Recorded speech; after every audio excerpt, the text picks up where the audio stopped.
Okay, hello, dear friends. Let's continue to read. Good morning, such a beautiful, beautiful morning. The gods interfere.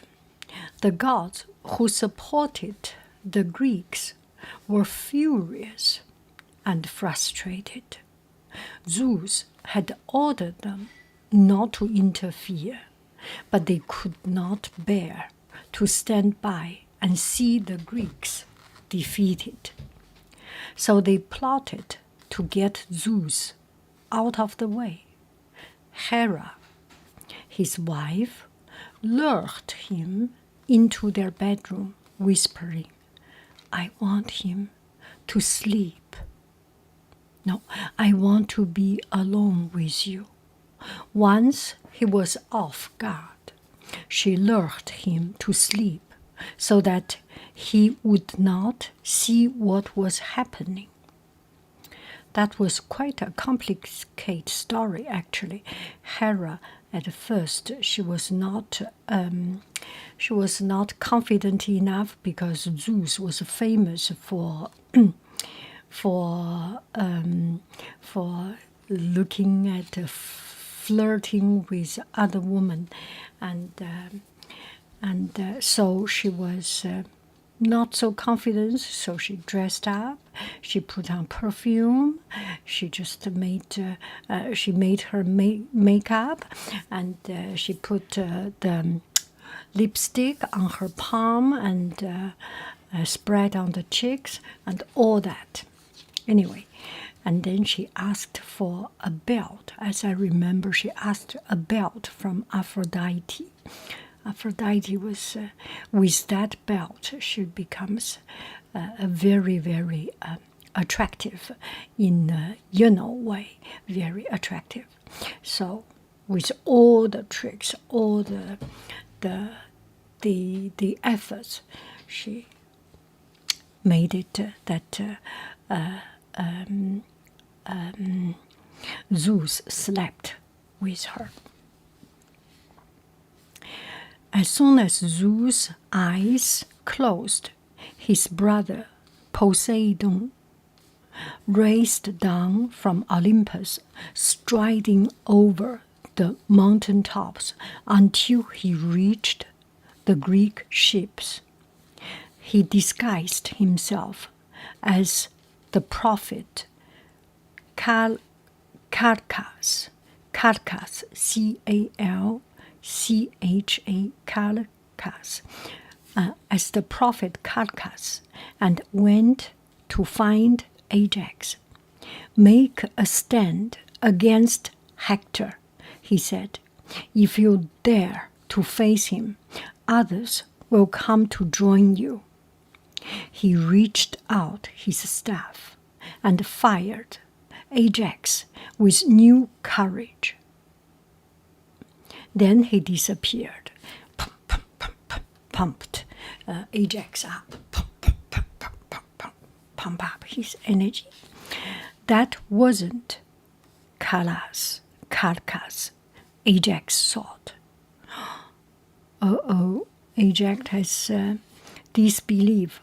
It was one of the immortal gods.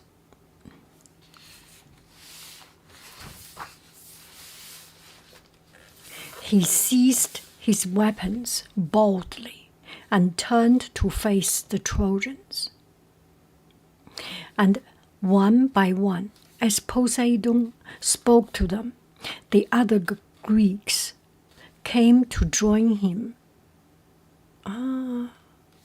The other Greeks came to join him until he was standing at the center of a long hedge of spears and shields. So Poseidon disguised himself as Calchas. Who is Calchas? Must be not in this picture. I will check about Calchas. No, not in this. So There must be another story I was missing.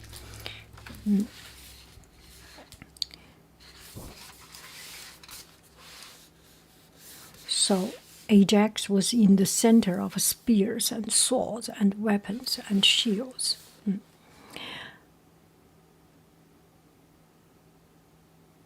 Oh, he seized his weapon boldly and turned to face the Trojan. So he was in the center of the center of this of this dangerous battlefield, and one by one, as Poseidon spoke to them, the other Greeks came to join him until he was standing at the center of a long hedge of spears and shield.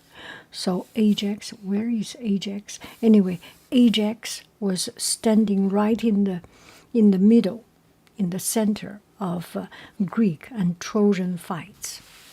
The Trojans thundered through the Greek camp towards them.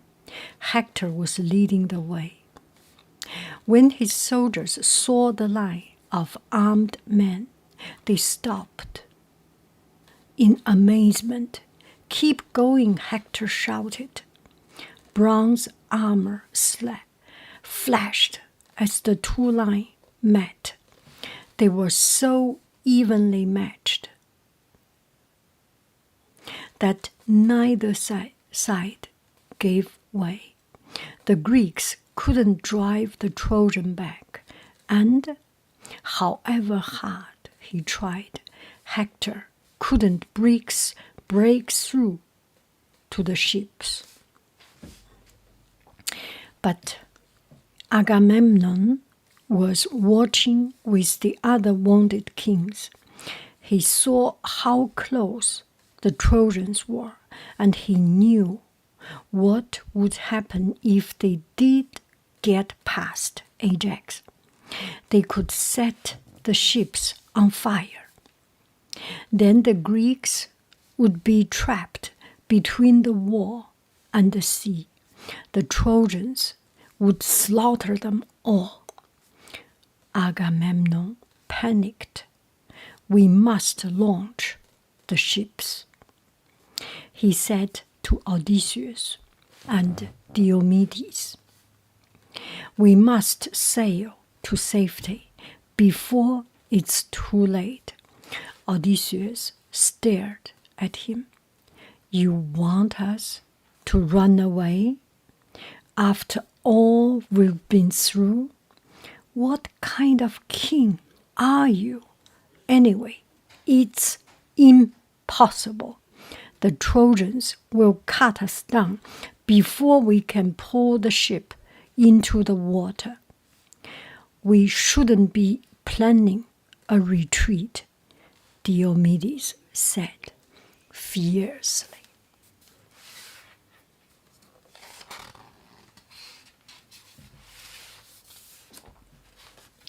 "We should be out there in the battle.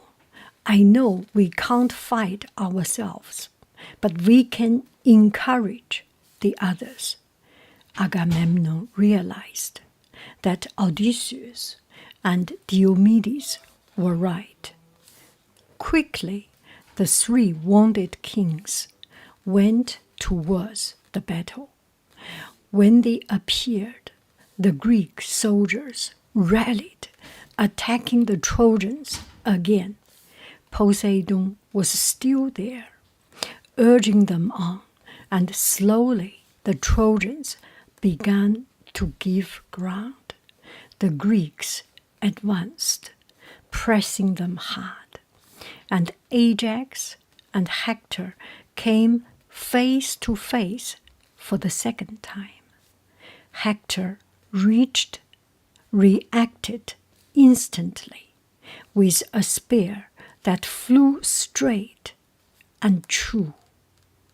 It hit Ajax, but glanced off his armor without doing any harm.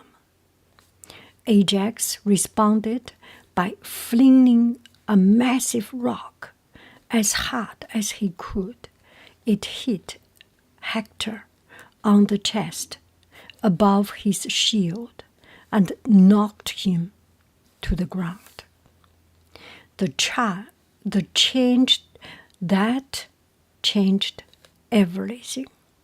Hector lay on his back, panting and spitting blood, and the horrified Trojans turned and ran back over the wall.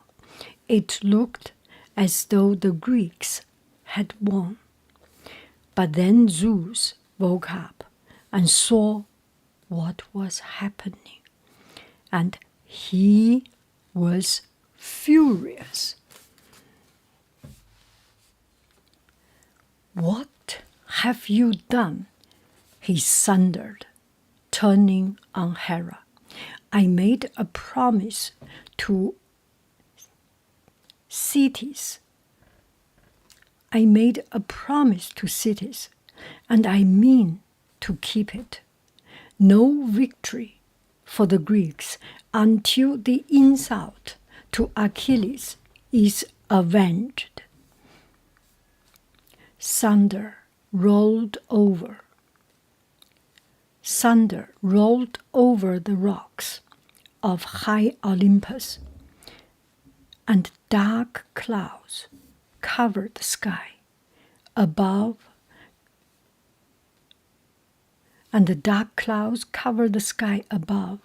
As he roved out orders to Iris and Apollo. They obeyed instantly, racing down to Troy to change the course of the battle. Ares went to stop Poseidon from interfering, and Apollo appeared beside Hector, who was still on the ground, half stunned.